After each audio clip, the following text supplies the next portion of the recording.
how to find in nearly every position the best move.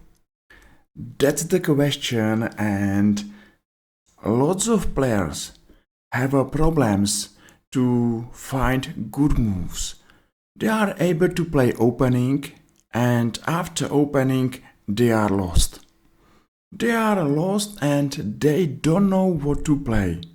I believe that this video is going to show you how to play better chess and how to be better chess player. Anyway, my goal is to show you how to find in nearly every position the right move. My name is Petr Koutný and I'm going to show game Garry Kasparov playing with white pieces and Alexander Belyavsky with black pieces.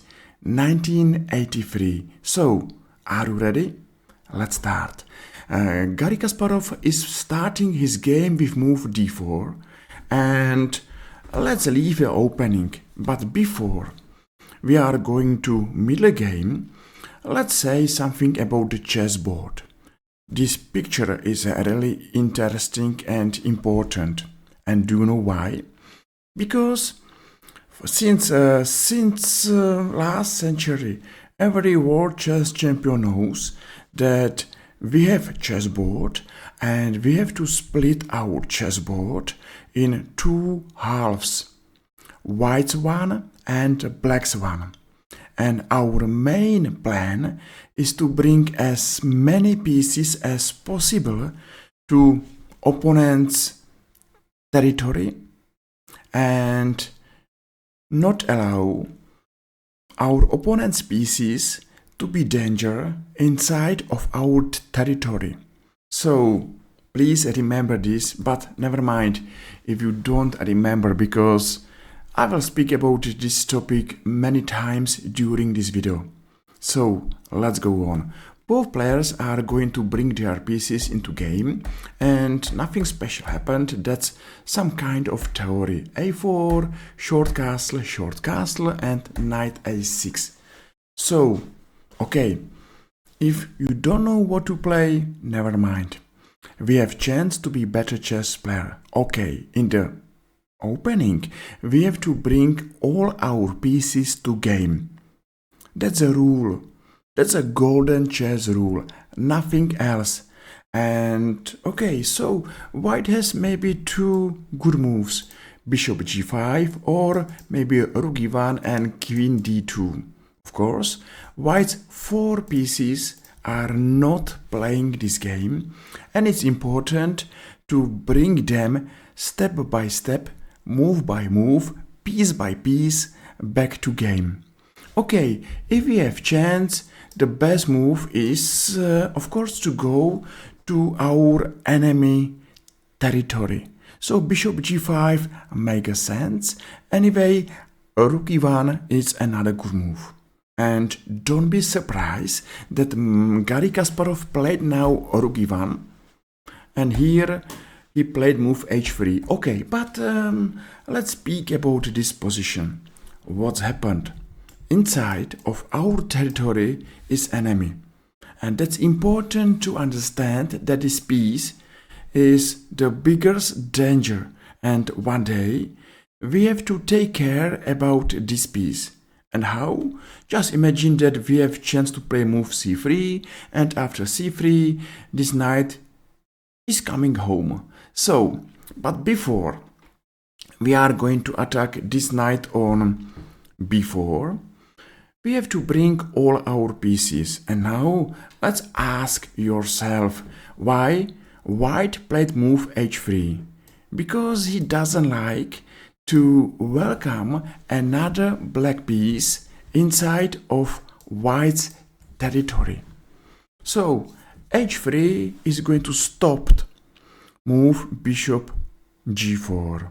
I believe that one black piece inside of our territory is enough. So now a black played move e6 and it's time to finish our development. So bishop is going to game and after e5, let's go forward. We have to be active, and of course, since beginning of this game, we have one strong chess plan. Just to go forward, just to bring another piece to black's territory. And of course, bishop g5 is a strong move, because after this move, what's happened? White has two bishops on the 5th rank, and that's exactly what we are looking for. To have as many as possible our pieces inside of black's territory. Bishop c8, it's not the most active and not the most dangerous move, and it's a time to think about this knight. I hope that you understand that white is not happy to see this knight on b4, because that's exactly our land. That's our square. b4 square belongs to us, not to black, and white has to attack this knight. But before, he played move knight d2, h6, okay, g5, and now black played move g4. So that's unpleasant, because black's pawn crossed the board and of course is again inside of our territory. So you have only two options: to exchange or to ignore this pawn. And believe me, it's not a good idea to ignore this pawn. Never ever ignore your enemy inside of your land. So exchange, and now black has two danger knights, one on b4 and the second on g4. We have to take care about these knights. So first, Gary played move f3, and this knight is coming home. That's a good. Gary played bishop h4. Why not? And now it's a time to think about this knight. This knight on b4 is of course enemy. And Gary played knight e2. I hope you understand why. Firstly, his plan is to play move c3 and to attack this knight on b4. That's a good move. But the second, he's now looking to opponent's territory, and he knows that this pawn on h6 is a weakness. Why? Just imagine that here is a pawn, and pawn on h6, it's not weak anymore. But that's another story, because this pawn is weak, and this square on f5 is a square inside of our enemy territory, and we have two knights. So just imagine that Garry Kasparov has a plan to bring this knight to g3, watching f5, and this knight to f1, watching to f5. Yes, he is looking forward, he is thinking, he is working how to place another piece inside of his opponent's land. So every time watch your opponent's land, your opponent's territory, and think how to bring as many as possible your pieces there.